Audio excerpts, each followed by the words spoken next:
반갑습니다. 한 주간 사도행전 묵상으로 매일을 열어갑시다. 사도와 장로들이 예루살렘 공회로 모여 의논을 시작했습니다. 많은 변론이 있은 후 베드로의 발언이 있었죠.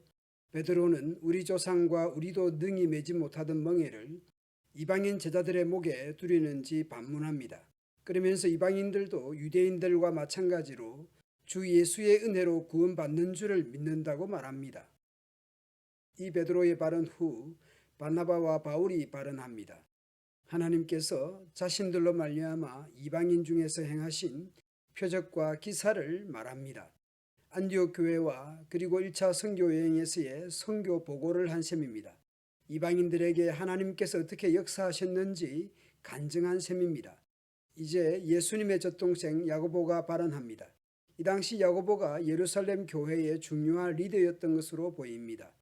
회의의 의장으로 보이기도 합니다. 야고보는 먼저 시몬 베드로의 발언을 언급합니다. 하나님이 처음으로 이방인 중에서 자기 이름을 위할 백성을 취하시려고 그들을 돌보셨다는 것이죠. 10장에서의 고넬료 구원 사건을 베드로가 설명한 셈입니다. 시몬 베드로의 그런 이방인 구원 사건은 선지자들의 말씀과 일치한다는 것이 야고보의 주장입니다. 야고보는 아모스 선지서 9장 11절 12절을 인용한 셈입니다. 기록된 바 이후에 내가 돌아와서 다윗의 무너진 장막을 다시 지으며 또 그 허물어진 것을 다시 지어 일으키리니 이는 그 남은 사람들과 내 이름으로 일컬음을 받는 모든 이방인들로 주를 찾게 하려 함이라 하셨으니 즉 예로부터 이것을 알게 하시는 주의 말씀이라 함과 같으니라. 베드로의 고넬료 구원 사건이든 바나바와 바울의 이방 선교를 통해 이방인이 구원받게 된 것은 선지서의 예언 성취로 보는 것입니다. 이방인 구원이 우연한 것이 아니라 구약에서부터 예언된 것으로 성경적 근거를 제시하고 있습니다. 이제 야고보는 회의의 결론을 제안합니다. 그러므로 이방인 중에서 하나님께로 돌아오는 자들을 괴롭게 하지 말고 다만 우상의 더러운 것과 음행과 목매어 죽인 것과 피를 멀리하도록 결의하자는 것입니다. 이방인 그리스도인들에게 네 가지를 주의하는 것으로 제안합니다. 이 네 가지는 구원의 조건이 아니라 유대인 그리스도인들과의 교제를 위한 예의로서의 네 가지입니다. 편지하는 것이 옳으니 이는 예로부터 각 성에서 모세를 전하는 자가 있어 안식일마다 회당에서 그 글을 읽기 때문에 편지를 써 보내자는 것입니다. 사람 편에 보내지만 분명한 회의로 기록을 또한 남기는 것입니다. 이에 사도와 장로와 온 교회가 그 중에서 사람을 택하여 바울과 바나바와 함께 안디옥으로 보내기를 결정합니다. 그 두 사람은 예루살렘 교회의 지도자인 바사바라 하는 유다와 실라였습니다. 유다와 실라 편에 편지를 붙여 이르되 사도와 장로된 형제들은 안디옥과 수리아와 길리기아에 있는 이방인 형제들에게 문안하노라. 형제로서의 관계를 먼저 말합니다. 혈통적으로 다르고 할례 유무도 아니고 그리스도 안에서 형제라는 것을 강조하는 것입니다. 이런 표현 자체가 얼마나 위로가 되었을지 모릅니다. 우리의 관계가 항상 그리스도 안에서의 관계가 가장 중요합니다. 서로 형제자매라는 것을 내세울 수 있어야 합니다. 들은즉 우리 가운데서 어떤 사람들이 우리의 지시도 없이 나가서 말로 너희를 괴롭게 하고 마음을 혼란하게 한다 하기로 사람을 택하여 우리 주 예수 그리스도의 이름을 위하여 생명을 아끼지 아니하며 우리가 사랑하는 바나바와 바울과 함께 너희에게 보내기를 만장일치로 결정하였노라. 회의를 통해 한 마음으로 이런 결정에 이르게 되었음을 안디옥 교회에 알리고 있습니다. 그리하여 유다와 실라를 보내니 그들은 예루살렘 공의회의 결정을 말로 전했습니다.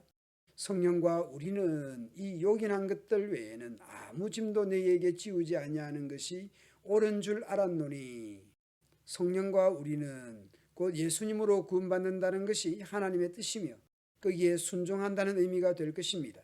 곧 예수님으로 구원받는 것이지 할례가 구원의 또 다른 조건이 될 수 없다는 의미일 것입니다. 대신 우상의 제물과 피와 목매어 죽인 것과 음행을 멀리할지니라 구원의 조건이 아닌 믿는 유대인들과의 교제를 위한 금지사항을 제시한 것이죠. 이에 스스로 삼가면 잘 되리라 평안함을 원하노라 하였더라. 편지의 마무리는 평안함입니다.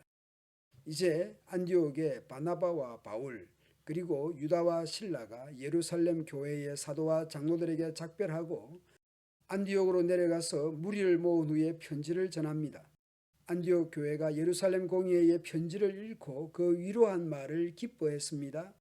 유다와 실라도 선지자라 여러 말로 형제를 권면하여 굳게 했습니다. 그리고 얼마 있다가 안디옥 교회 형제들에게서 평안히 가라는 전송을 받고 유다와 실라는 자기를 보냈던 예루살렘으로 돌아왔습니다. 바울과 바나바는 안디옥에 유하며 수다한 다른 사람들과 함께 주의 말씀을 가르치며 전파하니라. 평안한 중에 안디옥 교회에서의 사역을 계속했다는 의미일 것입니다. 예수님을 믿게 된 유대인들이 안디옥 교회를 방문하여 예수님 믿는 것만으로는 구원이 충분하지 않고 모세의 율법을 지켜야 하며 특히 할례를 받아야 한다는 주장으로 인해 다툼과 싸움이 되었습니다. 이에 안디옥 교회는 예루살렘 교회에 질의하였고 예루살렘 교회는 공의회로 모여 구원을 위한 것이 아닌 교제를 위한 4가지 제안을 결의하여 안디옥 교회에 알리게 됨으로써 다툼과 싸움은 일단락됩니다. 로마서, 갈라디아서 등을 통해 초대교회는 이 할례 문제가 심각한 문제였다는 것을 알 수 있습니다.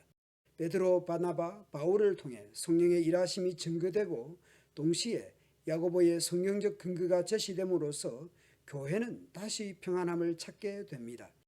오늘 우리 교회 안에 갈등은 무엇입니까? 하나님의 일하심을 증언하는 동시에 성경적 근거를 통해 샬롬을 회복해가면 좋겠습니다. 우리 공동체 안에 모든 회의들이 모든 그 결과들이 평안을 찾아가고 평안을 이루면 좋겠습니다. 감사합니다.